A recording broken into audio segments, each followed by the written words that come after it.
यदि आप टॉप करना चाहते हैं किसी एग्जाम को, या किसी भी एग्जाम में आप सक्सेस प्राप्त करना चाहते हैं, किसी भी रूप में आप प्राप्त करना चाहते हैं, बहुत बेसिक बातें बताने वाला हूं, सुनिएगा बड़े आराम से और सुनिएगा मत, अप्लाई कीजिएगा इन बातों को, क्योंकि कोई किताबी बातें नहीं है, ये मैंने अपने जीवन से सीखा है और यही मैं सिखा रहा हूं। मैंने आपको पहले भी कहा था, ये एक साधारण इंसान है, ये साधारण से खास आप लोग इसको बना देते हुए अलग मुद्दा है, लेकिन इस साधारण इंसान ने जो आज तक सीखा है, मैं नहीं मानता कि मेरे अंदर कोई बहुत बड़ी काबिलियत है।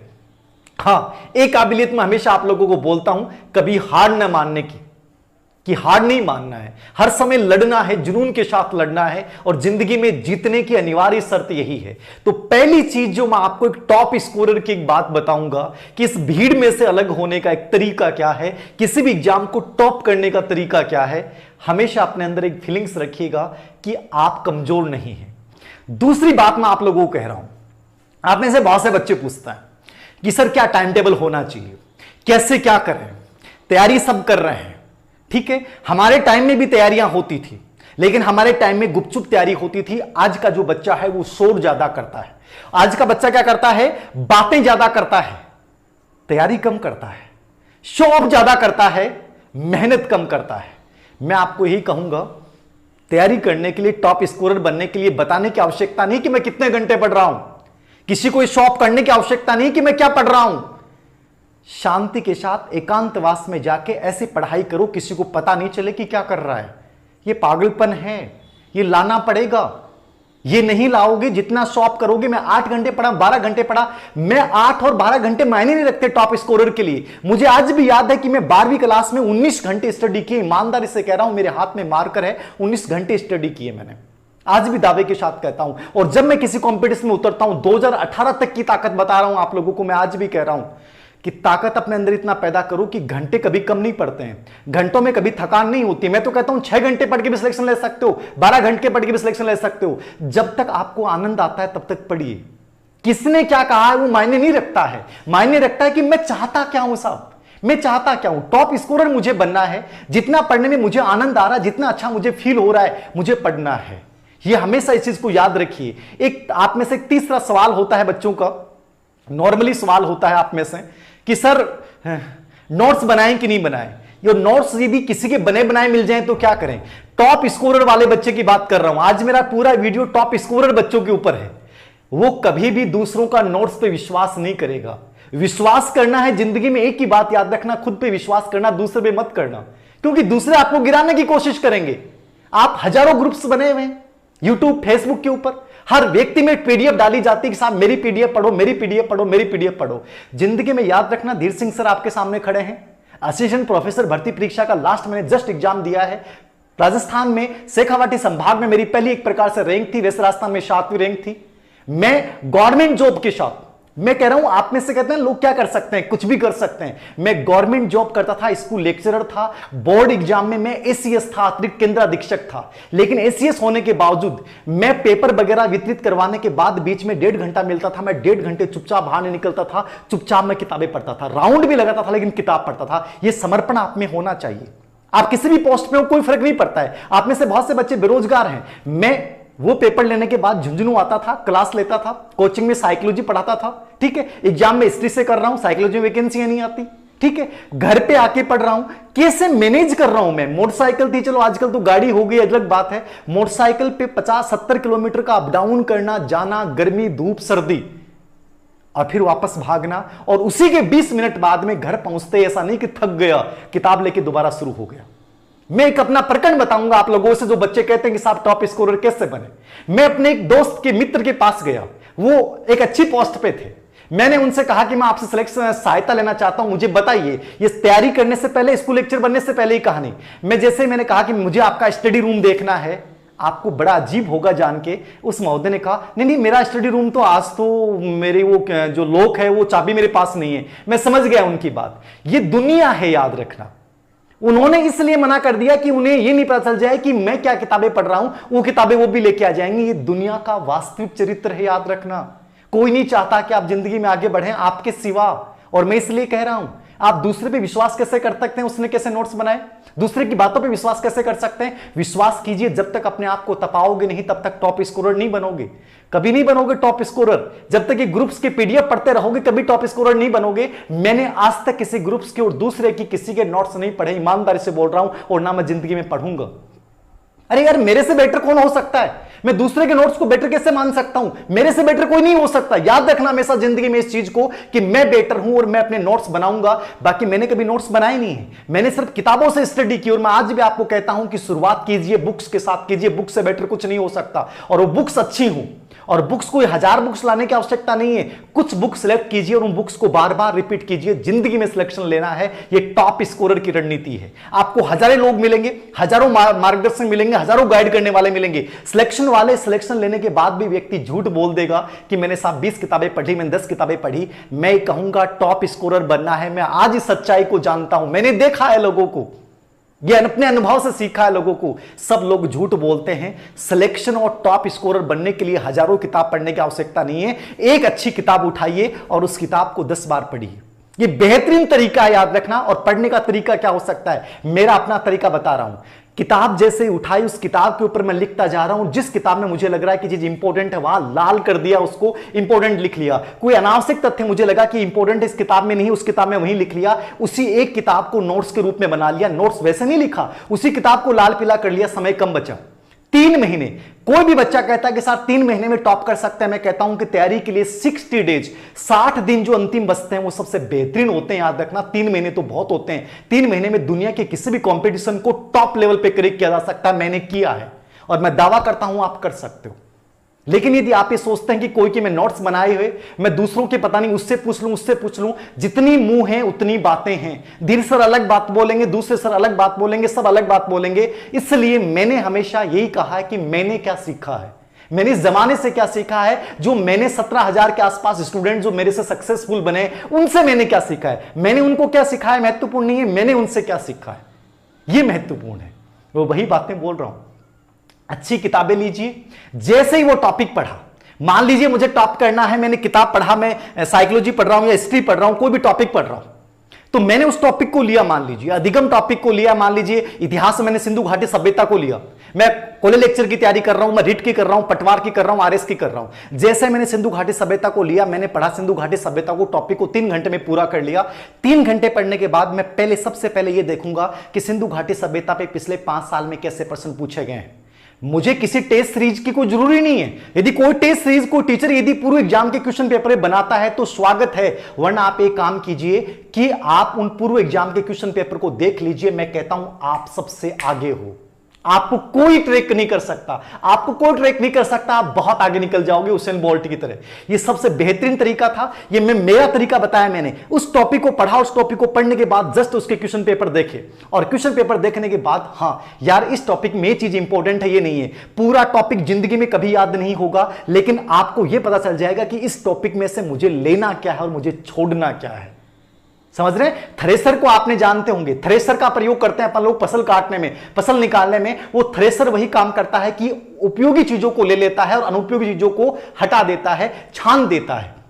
समझ रहे हैं? कम समय में बेहतरीन रिजल्ट थ्रेसर दे रहा है। पहले हम लोग फसल को काटते थे, फिर छानते थे, बहुत समय लगता था। और आज हम ना थ्रेसर एक मशीन आ गई, और उस थ्रेसर मशीन से अपन लोग बहुत कम समय में फसल को निकाल लेते हैं। सिलेक्शन भी एक प्रकार से थ्रेसर मशीन है। याद रखना, आपको खुद को तय करना पड़ेगा। दूसरा व्यक्ति झूठ बोल सकता है, आपका दोस्त भी झूठ बोल सकता है आपको कि यार ऐसे पढ़ ले। बिलीव कीजिए अपने ऊपर, पूर्व एग्जाम के क्वेश्चन पेपर पे। और याद रखना, मैं जिस टॉपिक को पढ़ता था उसको 3 या 4 दिन बाद में उसको रिपीट जरूर करता था। और ये मेरी खासियत थी कि मैं हर किताब को साथ लेके, मतलब 2 से 3 सब्जेक्ट को साथ लेके चलता था। अब मान लीजिए असिस्टेंट प्रोफेसर भर्ती परीक्षा की आप तैयारी कर रहे हैं, बहुत से बच्चे होंगे आपके सामने कि साहब वो जेआरएफ है, उसके एमए में बहुत गजब के नंबर हैं, बीए में बहुत गजब के नंबर है। क्या बंटता है साहब, गजब के होंगे, क्या फर्क पड़ता है। मैं जब तैयारी कर रहा था, मैं इतनी चीजें सफर कर रहा था, गवर्नमेंट जॉब कर रहा था, मैं कोचिंग्स में मैं पढ़ा रहा था, ठीक है। और गांव में मैं रहता था, शहर में भी नहीं रहता था, गांव में मैं रहता था। तो गांव स्कूल जाना, फिर झुन्नू जाना, फिर झुन्नू से घर आना, ठीक है। आप सोचिए, ज्यादा कोई लाइट वगैरह भी नहीं आती है, गर्मी वगैरह रहती है। आप में से कई बच्चे कहते हैं सर गर्मी में मेहनत कैसे होती है। मुझे आज भी याद है कि मैं हमेशा छत के ऊपर बैठ बैठ के पढ़ता था और छत में मान लीजिए कि लाइट नहीं होती थी तो छत की जो छांव होती थी उस छांव में बैठ के पढ़ लेता था। काहे का पसीना आएगा, आपको गर्मी लगेगी नहीं, याद रखना। जब जिंदगी में लक्ष्य बहुत बड़ा होता है, डिजायर्स बहुत बड़ी होती हैं, तो आपको गर्मी सर्दी का फर्क नहीं पड़ता है। कंफर्ट जोन से बाहर निकलना पड़ेगा टॉप स्कोरर बनने के लिए। टॉप स्कोरर बनने की कहानी यही है, अपने आप को स्पेशल बनाना है तो कंफर्ट जोन से बाहर निकलना पड़ेगा। कभी मैंने अपनी जिंदगी में पढ़ते समय कूलर नहीं चलाया, मैं आज भी ईमानदारी से कहता हूं नहीं चलाया। क्या फर्क पड़ता है साहब? फर्क इस बात से पड़ता है कि मैं हासिल क्या करना चाहता हूं, किस जुनून के साथ हासिल करना चाहता हूं, और ये दर्द आपके अंदर होना चाहिए। मैं आपको कल की एक दिनचर्या का एक घटना का उदाहरण दूंगा। आप में से कई बच्चे कहते हैं सर टॉप स्कोरर, कल का एक उदाहरण देता हूं मैं आपको। कल मेरे अंदर मैंने टारगेट तय किए कि मैं आज ये टॉपिक्स पढ़ूंगा और ये टॉपिक्स के मुझे असाइनमेंट बनाना है, ये करना है मुझे, और मेरा लाइव का भी था। लेकिन पता नहीं क्या हुआ, कल मैं कुछ नहीं कर पाया। मैं ईमानदारी से बता रहा हूं, मुझे बार बार ये फील आ रहा था, मुझे बार बार अपने ऊपर मतलब घिन सी आ रही थी कि तुमने एक दिन बर्बाद किया है।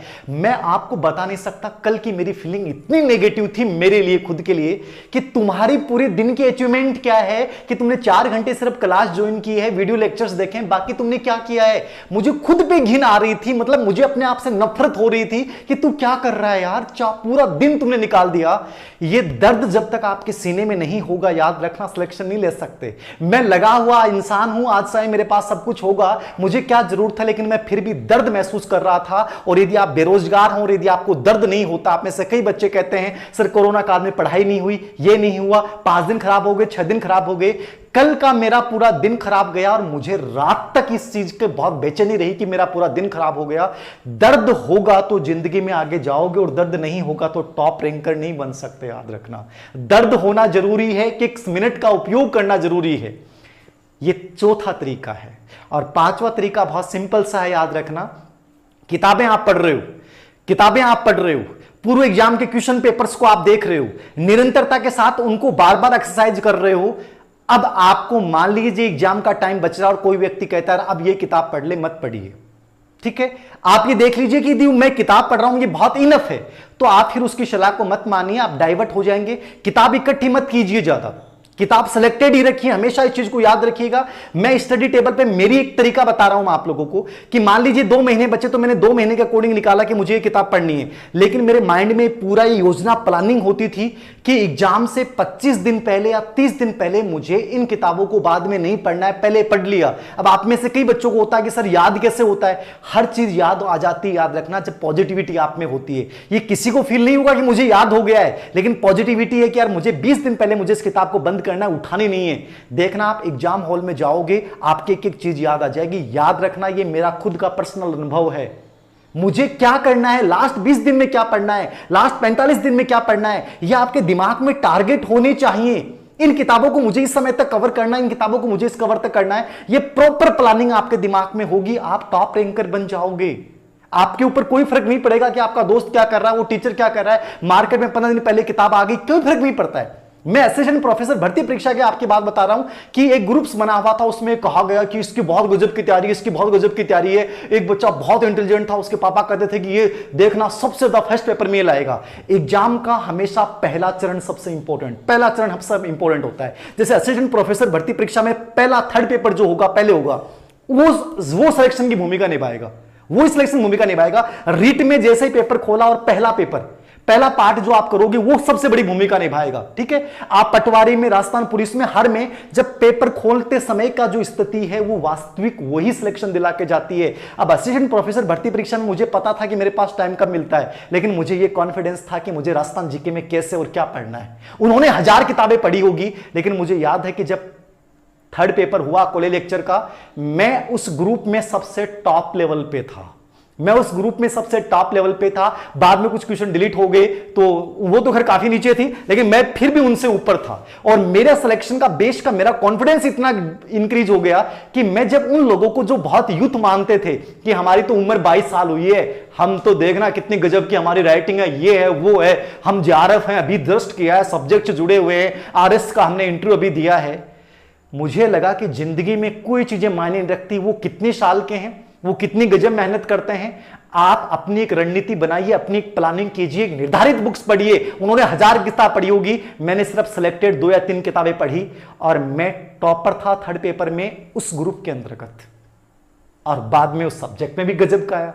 ठीक है, सब्जेक्ट में भी गजब का आया। तो कहने का मतलब यह है कि पूरा गेम जो है वो आपकी प्लानिंग पे डिपेंड करता है, आपकी बुक्स कौन सी उन पे डिपेंड करता है, और बाद में उन्हीं बुक्स के साथ लगातार उस निरंतरता को बनाए रखना, उस एक्सरसाइज को बनाए रखना। और स्मार्ट स्टडी तो आपको करनी पड़ेगी, टॉप स्कोरर बनना है। तो स्मार्ट स्टडी का मैंने आपको तरीका बताया। मैं धीर सिंह सर कहते हैं महत्वपूर्ण नहीं है, धीर सिंह सर क्या कहते हैं महत्वपूर्ण नहीं है, याद रखना। स्मार्ट स्टडी क्या कहती है, स्मार्ट स्टडी का कोई फार्मूला नहीं है। स्मार्ट स्टडी आपको अपने अनुभव से आएगी। जब आप पेपर देखा, आपने टॉपिक देखा, तो पूरे एग्जाम के क्वेश्चन पेपर उठाया आपने और देखा कि यार इस टॉपिक में ये चीज इंपॉर्टेंट है, ये चीज आपको खुद को एनालिसिस करनी है, ये खुद को एनालिसिस करनी है। आप में से बहुत से बच्चे यूट्यूब के ऊपर बहुत सारे वीडियो देखते होंगे, वो एनालिसिस करवा रहे हैं, वो अधिकतर एनालिसिस करवाते हैं, उन्होंने खुद ने कभी कॉम्पिटिशन का एग्जाम नहीं दिया, वो क्या एनालिसिस करेंगे। अरे आप खुद अपना एनालिसिस कीजिए ना, आप खुद अपने पूरे एग्जाम पेपर देखिए ना। वो आपके सामने 20 नए पर्सन लेके आ गए और आप कंफ्यूज हो जाओगे, यार राजस्थान कला संस्कृति में ये पर्सन तो पढ़ा ही नहीं यार, कहां से लेके आए। आपके दिमाग में टेंशन शुरू हो गई, आप उस पर्सन के चक्कर में कुछ नई किताबें लाने की कोशिश करोगे, आप अपने वास्तविक मकसद से भटक चुके हैं।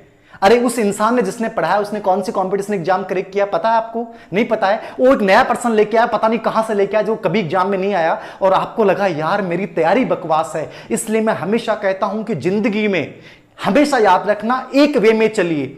जिस किताबों को सिलेक्ट कर लिया उन किताबों पे विश्वास रखिए, उन किताबों के पूर्व एग्जाम से क्वेश्चन पेपर का अभ्यास कीजिए, निरंतरता रखिए। जितने लोगों से मार्गदर्शन लोगे उतने कंफ्यूज होते जाओगे। मुझे किसी ने मार्गदर्शन नहीं दिया, 2-3 के पास गया था और दोनों तीनों बार मुझे नकारात्मक अनुभव मिला। तब मैंने सीखा कि जिंदगी में खुद अपने आप से सीखो।